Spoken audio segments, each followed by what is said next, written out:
live chat. Good morning. So, the crazy weather continues. It is 71 degrees out today on the 3rd of February. And yesterday afternoon, man, it's bright over here. Yesterday afternoon, I had to split Monster Hive.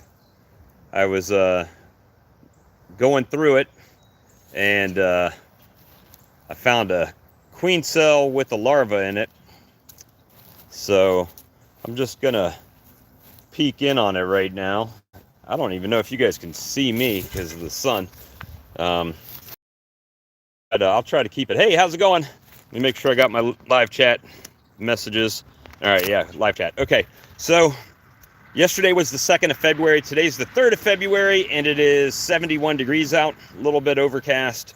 One of my colonies, I actually had to do a split yesterday. So I'm just going to look in it real quick to see what's happening. Still pretty good amount. Let's flip around here. I'm going to try to figure out a way that I can do this without having to hold the phone. But now it's not trying to. Come on, spin around. There we go. So I made a little 2-frame split yesterday. Really didn't have much choice in the matter. There was a queen cup that was almost capped up, and I pulled it out with I don't know how I'm gonna do this one-handed holding the phone. I don't know. We'll see.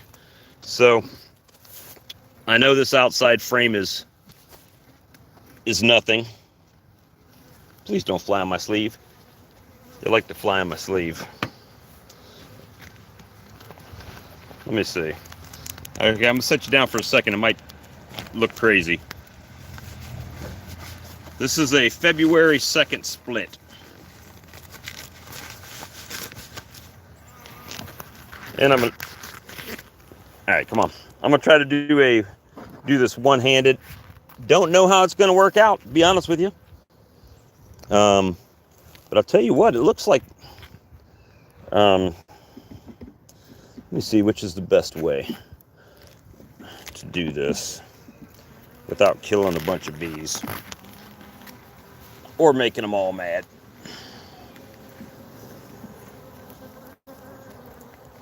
So a bunch of bees over here, just on a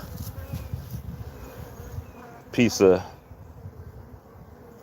plastic foundation. All right, set them down not to crush them.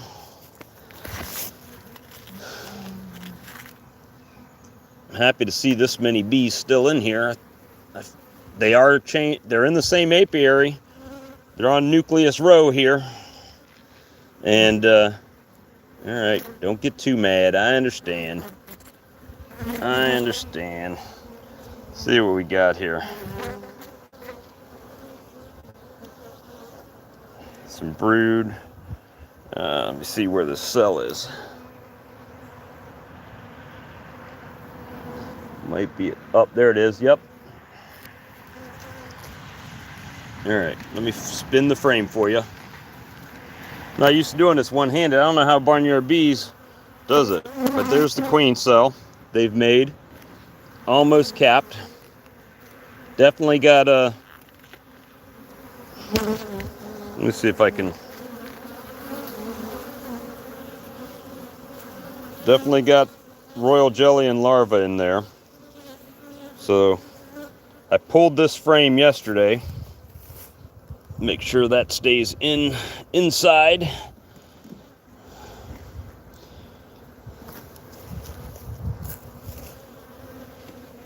Looks like they're working pretty good. Look at they've already bridged these two pieces together right there.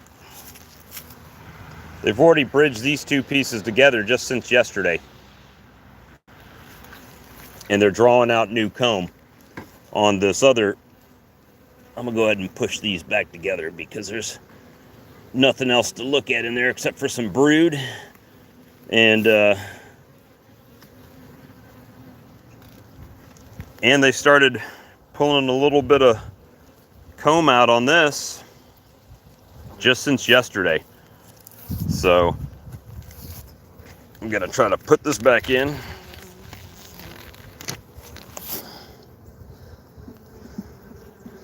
Without damaging. I know, ladies, I know. It's terrible. It's terrible. The bad beekeeper is is bugging you guys. So what I am gonna do is I am gonna put a piece of pollen patty on here, because their resources are not too great in this hive, right? I just split it off. So we're gonna put that at the front and try to give them a little. I'm actually gonna give them a pretty big pollen patty in here. Some of my homemade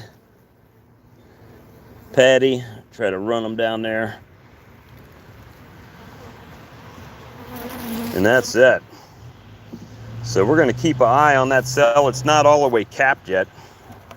But I really wasn't planning to make a split. But I saw the I saw the queen cell. Oh, my honey jars are coming right now. I saw the queen cell, and I said, well, if they're trying to do it on their own, let me go ahead and just put that on there. I'm going to try to give some pollen sub to these nukes that I just moved to the bigger hives. They're doing pretty good. They're trying to tear this paper out of here, so I'm probably going to help them with that. I'll just move that to the side a little bit. They'll get to it. I'll put them a little more in there. Cover them right back up. So they're doing good. Oh, hey, I don't know if you guys saw the pictures I posted on the community, but they're really bringing in different colors of pollen, greens, reds, all kinds of stuff. Let's see. Wow, inner cover. Oh yeah, I did put a little bit. I put two supers on here, or two frames, the other day that came out of the honey extractor. So maybe they would, if there was anything they could clean up and put in there, they would go for it. They're still working what they got, so I'm probably not going to put this patty in here right now. And if you're commenting, guys, I haven't seen them. Where's my other one? Over here. Sorry, it's so crazy. I'm trying to help these guys get going here. We'll put a little more sub right here in the middle and just let them go to town, do their thing. A couple pieces of comb on the ground, that right there. And who do I want to give this sub to? Got one more little piece of sub. Let's put it in one that typically hates me here.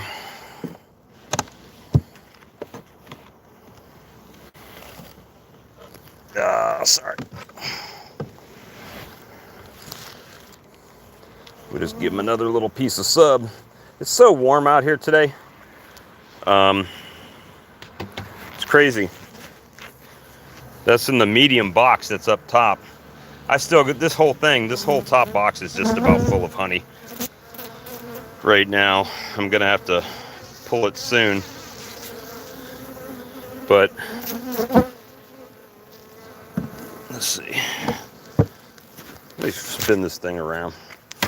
Spin the camera around so you guys can see me and I can see you. Your comments anyway.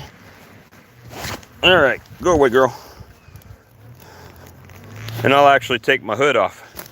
Whew. So what's good for you guys in the world of beekeeping? Anything? Take this thing off. Take this hot hoodie off. Why do you put your hood up on your hoodie when you got your hat on? It's so they don't fly down the back of my shirt with the hood, because the hood will got one little mad bee. Go away. But when I put still trying to get me. When I put this one still trying to get me. When I put this a hoodie on, the yep, my boxes are here. My jars have arrived. When I put the hoodie on with this veil, if I leave the hood down, then they could fly down the back of my shirt. So I have to they can get up under the veil. But yeah, it's kind of crazy right now.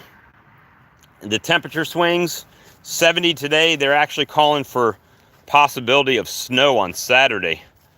So it's kind of going to be interesting. But yep, I had to make a split yesterday that I wasn't accounting for. Let's see if sitting right here. But you know, I haven't gotten any drift. At least not that much that I can tell. Probably because they're majority nurse bees, but there are a few bees right here that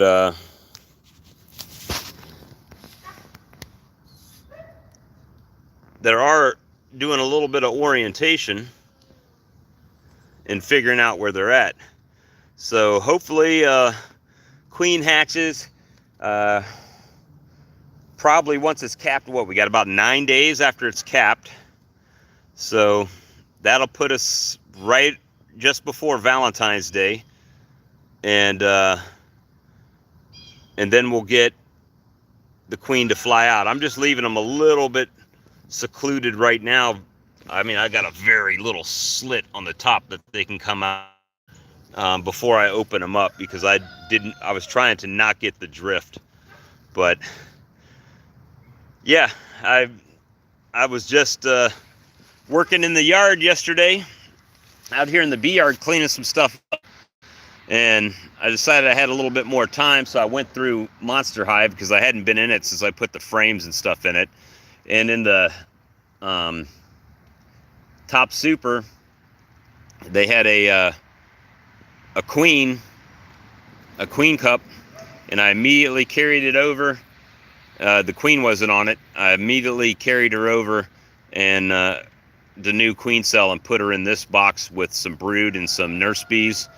And now I'm just trying to make sure, you know, I got some sugar on there. They had a very little band of honey, and I put a little bit of pollen sub in there now to see if that'll help them. But you know, we're getting some orientations here, like 1 or 2 at a time, doing a little orientation flight. And you can see the guard bees kind of hanging out down in the crack right there. But this is what it's all about, guys. Making new colonies. So, you know, we'll see what happens here on Nucleus Row. I'll keep you guys up to date on what's happening with this nuke. I'm really curious if they got on the pollen sub like right away. It was a little bit cold still, but it should warm up pretty quick. Yeah, it'll start warming up and they'll get on it, because there's really not. But you know, it's a nice little nuke as long as the queen goes out and gets mated and comes back. And should look good. And now that they've got some pollen sub to start storing down in there for the hatchlings, we should be good. So I'm gonna try to do this I think I'm going to try to do the split. Well, it's not really a split per se, that I saw from Black Mountain Honey out of the UK. And basically he takes a frame of foundation, not a frame, excuse me, a whole box of foundation, and he'll put the queen and eggs on the center frame, or on the center, you know, put one frame with the queen and eggs in the bottom box with a box of foundation. So like 9 foundations, right? And then put a queen excluder on top of that. He'll put 2 boxes in between, and then he'll put the original boxes back on, or hold on, let me back up a step. So you put the two boxes, empty boxes of foundation in between them. Hold on. This is going to confuse everybody. I know what I'm trying to say. All right, so the bottom is a brand new box of foundation with only the queen and 1 frame of eggs. Then you put a queen excluder on. Then you put 2 boxes, like 2 supers, on that. And then you put a queen excluder. And then you put the boxes on top. And the boxes on top, the original boxes back up on top of the hive. So all of the bees will go back down to the bottom, and they will start drawing that comb out because the queen needs a place to lay. The bees, the nurse bees that go up top will take care of the brood that's up there, and because it's so far away from the queen, that they will start making queen cells. Now, because I can't get queens this time of year, that might be a good way to generate queen cells for walk-away split. And see if I'm going to do that or not. But guys, I've been on here 17 minutes, and I need to go get my packages off the porch. But I appreciate you guys. Thanks for watching, and we'll talk to you guys again soon. Bye.